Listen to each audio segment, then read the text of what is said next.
alam din naman natin na ang Diyos ay mapagmahal at tunay na maawain, eternally merciful. Yun nga yung ating kind devotion to the divine mercy. So, paano natin nare-reconcile yung God's absolute justice sa God's infinite mercy? Well, kaya nga, God's infinite mercy is not, hindi niya binababa yung standard para makapasok sa langit. The standard to enter heaven is still the same as He gave to the apostles. Right? So, hindi nagbabago yan. Kaya isang tactic ng demonyo ay parang binababa niya yung standard, yung batayan ng Panginoon, yung sukatan ng Panginoon. So that it seems that it's very easy to enter heaven. And that's one tactic of the devil na parang halimbawa, no, mag-aaral ka sa isang university. Tapos may magsasabi sa'yo, hindi, mag-aaral ka dyan. Padali lang, hindi naman nagbabagsak yan. So hindi ka mag-aaral, babagsak ka. No?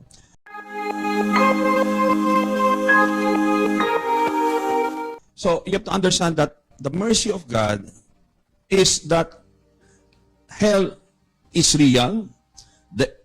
Para makapasok tayo sa langit ay mataas yung batayan ng Panginoon. But the hell is really something that is serious business. Talagang the suffering there is unimaginable. But the mercy of God is that habang buhay tayo, He will give us all that we need so that we not only escape hell, but we enter heaven as saints. Mataas yung naabot nating ating potential bilang santo sa langit. So, the mercy of God is, the infinite mercy of God is while we're still alive. Okay? Pag binasa mo yung divine mercy, yung diary ni Saint Faustina, makikita nyo yan. But at the moment of death, then justice takes over kasi parang isinantabi mo yung mercy ng Panginoon. So, you said, I don't like to use all, I will not go to the sacrament of reconciliation, di ako magpapakpisal, I will not, I don't care about the devotion to the divine mercy, etc. I will not use indulgences, etc. I will not do this and do that. Because the Lord naman is merciful. So, hindi ko ginamit yung mga binigay sa akin, yung helps.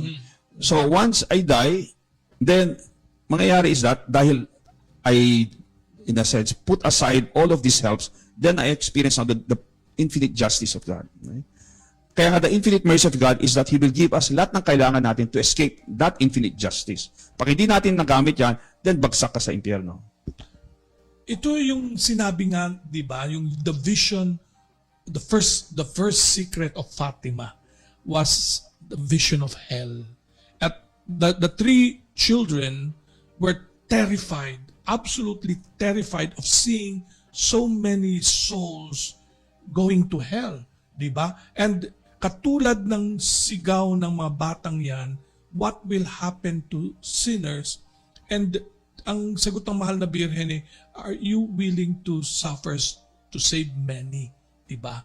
And because of that, in-offer ng tatlong bata sarili nila in order to save souls to go to hell, para hindi sila mapupunta doon. So, ito yung sinasabi mo nga na binibigyan tayo dito sa mundo ng pagkakataon, not only for ourselves, but also to help others so that they will not go to hell. Tama yung tama yung view mo na many people do not want to talk about the reality of hell, of eternal damnation, thinking that God will always be merciful to the very end, but forgetting that the God we serve is a holy God. And they have a wrong concept of mercy. Yung nangyayari is that they start to presume. They start to, we may say, define mercy according to their own standards. At yan yung mahirap Because parang ikaw gumagawa ng standard para makapasok sa langit. You cannot enter heaven unless you pass the standards of God. Kaya kapag, halimbawa, sinabi ng mundo, hindi kasalanan yan. Okay? Hindi kasalanan maghiwalay yung mag-asawa. Okay? And then you start to adopt that standard. Pag namatay ka, sinong hahatol sa'yo? Hindi naman yung gobyerno, hindi naman yung mga ibang tao, kundi ang Diyos. So if you don't pass the standards of the Lord, then you will not be able to enter heaven. It's as simple as that. Kaya magaling yung demonyo ngayon is that ginagawa niya yung mga mali, mortal sins, into venial sins, or even that they are not sins. No? And yung mga venial sins as, simply, these are simply imperfections. No?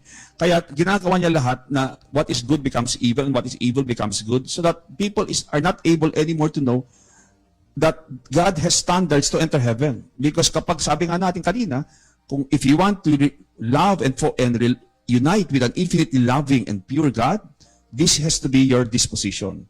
Because nothing that is unlike God ay pwedeng makipag-ugnayan sa Diyos natin. Kaya nga important na palagi nating maalala, no? That the standards that the Lord has given us in the first centuries of the church, hanggang ngayon ay it's still effective now. What was a sin then is still a sin now. Ano yung tama noon ay tama rin ngayon. Ano yung katotohanan noon ay katotohanan pa rin ngayon. Ano yung mali dati ay mali pa rin ngayon. Actually, yung prayer natin sa devotional prayer natin per mystery, di ba? Yung sasabi natin, "Oh my Jesus, forgive us our sins, save us from the fires of hell." It really brings into our consciousness that we're asking the Lord to save us from the fires of hell. And then we also continue and say, "And lead all souls into heaven, especially those most in need of your mercy." So you're not only talking here about those who have died, but also those who are living, that they too may experience God's mercy on. Kasi goodness is more diffusive. So, mas marami siya. Pero pagdating sa choice for goodness, pwede ba nating maisip na, kasi some of the saints, like, sabi mo kanina, St. Augustine, St. Thomas Aquinas, and even the children of Fatima, so, na ang daming laman ng impyerno. Even St. Faustina. O, St. Faustina, kasi nga sinabi niya, yung 7 visions of hell. Kaya nga't, and Jesus told her that this will be the last devotion of my mercy before the second coming. That means this is the final, very important devotion in order to save yung mga kaluluwa from falling into hell. At pinakita sa kanya talaga what is in hell. And talagang nakita niya yung mga, just like the other saints, that there are real souls in hell. And that different type of suffering nandun. And how we pray na sana walangan laman, that we pray that hell is empty, but the saints have already seen that. So ang tanong natin ay, marami ba ang mga kaluluwa na who perishes in hell? I always give this example, no? Look at the angels. Okay? They were created, nilikha sila, talagang pure spirits. They are more powerful than us. They are more pure than us kasi purong spirito sila, no? Wala silang katawan. They did not have concupiscence. Wala silang original sin. Wala silang fallen human nature. They also, pangatlo, they also are spirits that already have seen God. In a sense, I mean not the beatific vision, but they know that God exists. And they had no spirit of the world to tempt them. Walang spirito ng mundo. Okay? At wala pang mga demonyo para tuksoin sila. Okay? But 1/3 of them are in hell. Yeah. And yung 1/3 na yun, wala tayong number. Diba? Napakarami niya. Oo, Okay? wala tayong number. Okay. So imagine nyo, kapag ang tao, we are born in original sin, we are tempted by the demons. The demons are all around us, nasa paligid natin, at araw at gabi tinutokso tayo. We have also the spirit of the world, yung ating mga makamundong mga values. Consumerism, materialism, hedonism, etc., etc., no? That make us forget our souls and God. So imagine, anong porsyento compared to the angels ang di maliligtas? So that's something we have to think about. Baffling yun eh. Parang ayaw mo siyang isipin. No? Ayaw mo siyang isipin. Pero let us put it at that, na marami, sabi nga ng Panginoon no? Aspire to walk through the narrow gate. Dahil many will, very few find it and few choose to walk pa in it. So dalawa yun eh. Very few, sabi ng mga saints, no? Very few actually discover the door. And it's in the gospel. And even though when it is discovered, very few choose to walk through it. They would always, mas pinipili nila yung the wide gate. Yung mas maganda. Kasi parang tingin nila, an easy life is a blessed life. Diba? Yeah. Yun ang And that's yung mali, no? Because a blessed life is a life that is spiritually fruitful. Hindi yung you have everything. Because you can have everything and still yung kaluluwa mo ay patay. Yeah. Kaya naalala ko na may isang exorcism, yung sabi ng isang exorcist, no? Sa demonyo, bakit yung mga taong makasalanan parang wala silang problema? No? Parang they have all the pleasures of the world. At sabi ng demonyo sa kanya, I'm not attacking them or torturing them now because I have eternity to torture them. Okay? Kaya ginagawa ng demonyo is mas binibigay sa kanila yung kahilingan ng kanilang o ninanais ng kanilang mga laman. Their worldly desires, their pleasures ay mas binibigay niya basta makalimutan nila ang kanilang kaluluwa, ang Diyos. Okay? So that's why parang wala silang mga problema. Kaya sabi ni Mother Teresa of Calcutta, no? If you have no sufferings, temptations, you are already under the power of the devil. Pag feeling mo hindi ka nagkakasala, you're already under the power of the devil. Pag hindi ka tinutukso, ibig sabihin, your standard is already That of the evil one. that of the evil one. Yung value system mo ay hindi na maka-Diyos. Having said that, Father Joseph, so how do we escape hell and the clutches of the devil? Yung una-una sa lahat is always to be in the state of grace, but also knowing yung knowledge na yung kalaman natin tungkol sa ating pananampalataya. Because many times, kasi yung spiritual world, may mga laws yan. Katulad ng physical world natin. Pag hindi mo alam yung mga iba't ibang mga laws ng ating physical world, pwede kang maaksidente. If I don't believe in that there is gravity, tatalon ako sa taas ng isang gusali, mamatay ako. Because I don't believe in gravity. So ganoon din yung sa ating spiritual life. There are laws that I must know. Because ignorance is dangerous sa ating spiritual na buhay. Kaya di ba marami mga tao bumabagsak sa kapangyarihan ng demonyo is because they think when they enter into the occult, wala nang mawawala sa dyan, di ba? Kaya mag-anting-anting yan, magpapaalbularyo yan, wala nang mawawala. Not knowing that may mawawala sa kanila. Because the real blessings ng Panginoon ay mawawala kasi kakapit sa kanila yung mga demonyo. And the demons, number one thing that ginagawa kagad nila is they will block the blessings na dapat tinatanggap ng isang tao. Kaya biglang yung mga financial blessings, blessings with the family, relational blessings, nawawala. Okay? Nagkakaroon na parang malas yung buhay. Okay? That's why it's very important to not only be in the state of grace, but also malaman natin yung turo ng simbahan regarding what is right and wrong, to develop yung ating konsensya, to develop it properly para alam natin ano yung talagang tama at ano yung talagang mali. What is good and what is bad, what is sinful and what is virtuous. Dapat importante sa tao yan.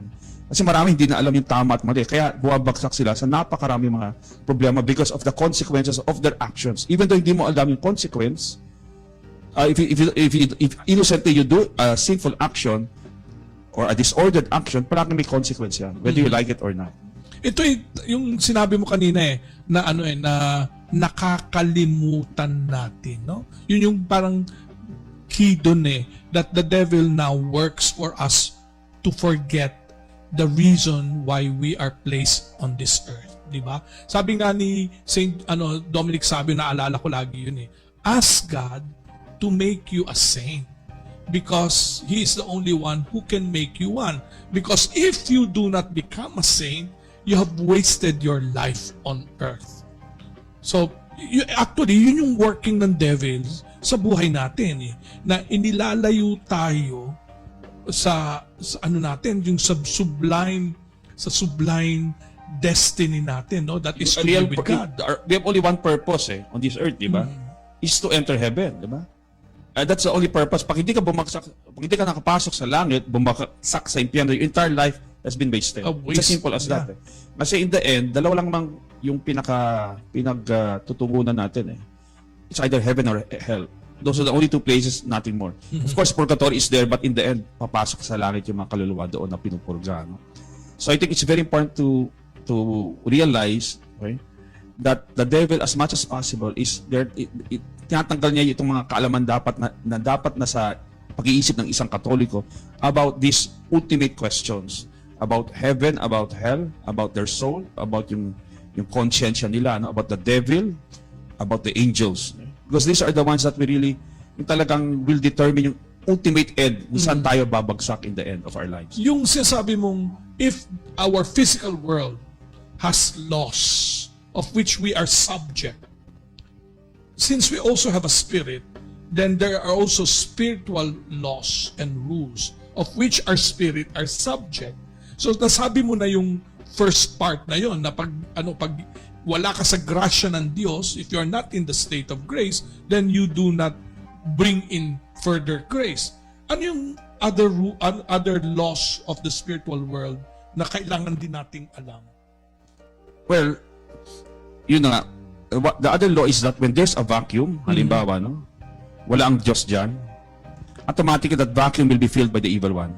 Kaya nga yan, sabi ni Pope Benedict the 16th sa isang sulat yan, it was when Judas left Jesus that Satan entered into him. At sinasabi ng ating dating Santo Papa na it's important to remember when we leave Christ, thinking that we are free already to do whatever we want, agad-agad in that vacuum, yung masamang espiritu dahil siya ay mas malakas sa atin, papasok at papasok yan sa buhay natin. And he will be the one to start now to manipulate and cause you all of these problems na hindi mo akalain kung saan nanggaling. Right? And that is something that many people forget. Kasi marami nagsasabi na, you know, Father, I'm spiritual, I'm not religious. That's nonsense. Because there's no such thing as, you know, I'm spiritual, but I'm not religious. And in the eyes of God, that is right. Because Christ came precisely to have a personal, to manifest kung sino talaga ang Diyos. And to start a real relationship with Him. And that is what we call religion. To have that personal relationship with a God who has manifested kung sino siya. And we are simply saying yes to that invitation of God to be one with Him. You cannot say, pag sinabi mo spirituality, I'm just spiritual but I'm not religious, that is actually pagan. Yeah. Nabis naniniwala ka sa mga mga cosmic energies na yan, cosmic powers, karma, yung maniniwala ka sa mga swerte, malas. That is when actually this is a pagan religion. It's still a religion but it's pagan. Cruzaka sinikilu, nonda ko sinikidu, badeveto satana, numpa suade mikivana, son mala kweliba, itse venena biba. Cruzaka sinikilu, nonda ko sinikidu, badeveto satana, numpa suade mikivana, son mala kweliba, itse venena biba. Cruzaka sinikilu, nonda ko sinikidu, badeveto satana, numpa suade mikivana, son mala kweliba, itse venena biba. Cruzaka sinikilu, nonda ko sinikidu, badeveto satana, numpa suade mikivana, son mala kweliba, itse venena biba. Cruzaka sinikilu, nonda ko sinikidu, badeveto satana, numpa suade mikivana, son mala kweliba, itse venena biba. Cruzaka sinikilu, nonda ko sinikidu, badeveto satana, numpa suade mikivana, son mala kweliba, itse venena biba. Cruzaka sinikilu, nonda ko sinikidu, badeveto satana, numpa suade mikivana, son mala kweliba, itse venena biba. Cruzaka sinikilu, nonda ko sinikidu, badeveto satana, numpa suade mikivana, son mala kweliba, itse venena biba. Cruzaka sinikilu, nonda ko sinikidu, badeveto satana, numpa suade mikivana, son mala kweliba, itse venena biba. Cruzaka sinikilu, nonda ko sinikidu, badeveto satana, numpa suade mikivana, Sus malas libas y se ven en la viva.